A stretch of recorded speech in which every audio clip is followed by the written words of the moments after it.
Good morning. Welcome to the Avenue Uniting Church in Blackburn, Victoria, on the lands of the Wurundjeri people. My name's Rod Peppiatt. Today, as part of the season of creation, we're focusing on the sky. Beginning with two readings from the scriptures, one from the Psalms, one from Luke's Gospel, and then a contemporary reading of grace called Mystery. From Psalm 19, verses 1 to 4a. The heavens are declaring the glory of God, and the firmament proclaims his handiwork. Day to day pours speech, and night to night declares knowledge. There is no speech, nor are there words. Their voice is not heard. Yet their voice goes out through all the earth, and their words to the end of the world. From Luke 17. Once Jesus was asked by the Pharisees when the kingdom of God was coming, and he answered, "The kingdom of God is not coming with things that can be observed, nor will they say, 'Look, here it is,' or 'there it is.' For in fact, the kingdom of God is among you." Then he said to the disciples, "The days are coming when you will long to see one of the signs of the Son of Man, and you will not see it. They will say to you, 'Look there,' or 'Look here.' Do not go. Do not set off in pursuit. For as the lightning flashes and lights up the sky from one side to the other, so will the Son of Man be in his day." And finally, contemporary reading of grace from Gordon McKeeman called Mystery. How does one address a mystery?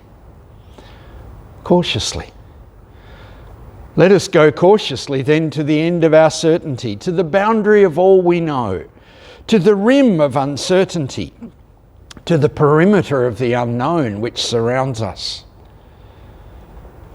Reverently. Let us go with a sense of awe, a feeling of approaching the powerful holy, whose lightning slashes the sky, whose persistence splits concrete with green sprouts, whose miracles are present in every place and moment. Hopefully, out of our need for wholeness in our own lives, the reconciliation of mind and heart, the conjunction of reason and passion, the intersection of the timeless with time. Quietly. Let us go quietly, for no words will explain the inarticulate or summon the presence that is always present, even in our absence. Simply be in the intimate presence of mystery, unashamed, unadorned, unafraid.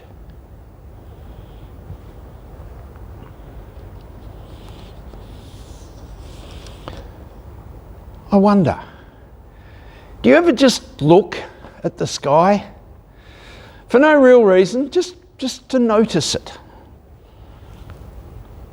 What do you see or think or imagine as you look?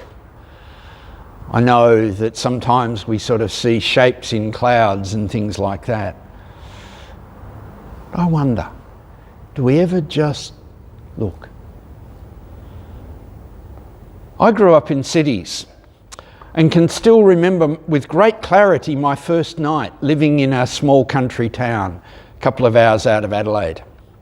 I was 33 at the time, and I had never seen the night sky with such incredible clarity before. Not just the stars, but the blackness. Seeing them that night away from the city lights that had always disguised their brightness, I surrendered to wonder, and it was good. I've seen some of the world from the sky, and it's possible to become quite blasé about that. But I also remember really clearly the moment early one morning on my first international flight when I put up the shade, looked down and thought, I'm flying over Ukraine. How weird is that? The same was true a few years later as Catherine and I looked out the plane window at the Rocky Mountains far below us, flying towards Denver in Colorado. The sense of privilege that we felt and we had in being able to make the trip was matched for me by my awe at the landscape unfolding from way up here. And it was a moment which took me far beyond my sketchy understanding of physics and the principles of flight and engineering. It took me beyond all that into a deep delight at just being in the sky. Now, I know quite a lot more about the sky than pretty much anyone in biblical times in terms of what's up there, what it's made of, and the relationship between sky and earth. That's not arrogant, it just reflects the fact that humanity has learned a whole lot in the millennia since our sacred stories were imagined, since they were told and collected and written down. To put that in perspective, I know a great deal less about physics and the sky than someone like Brian Cox, the professor. But I know more about it than the children at our playgroup. They simply enjoy singing Twinkle, Twinkle, Little Star and making a diamond shape with their fingers. But I think all of us, at our own level and in our own way, approach the sky with a sense of wonder. And that's my approach to Sky Day, if you like, as part of the season of creation. The approach of wonder. The approach that holds what we know and what we don't. The knowledge and the mystery. And those who've known me for a while will probably have worked out that that's largely my approach to faith too, to my awareness of the life of God in the world and the universe. Or more accurately for me, the life of the world and the universe in God. For me, the way of discipleship is a calling to attention and imagination, shaped by what I see of God in the stories of Jesus, the way I choose to discern holiness in that. And it's a way shaped by the wisdom of Paul too, at the end of 1 Corinthians chapter 13, a chapter we read this week at the end of a life as we celebrated a life lived well. You'll remember the words, I imagine. For now we see in a mirror dimly, but then we will see face to face. Now I know only in part, then I will know fully, even as I have been fully known. And now faith, hope, and love abide. These three, and the greatest of these is love. So much in the world is mystery. We can and we should ask questions, explore, appreciate, and live with that reality. But in the meantime, Paul and Jesus before him points us to what's really important in how we live. Faith, hope, and love.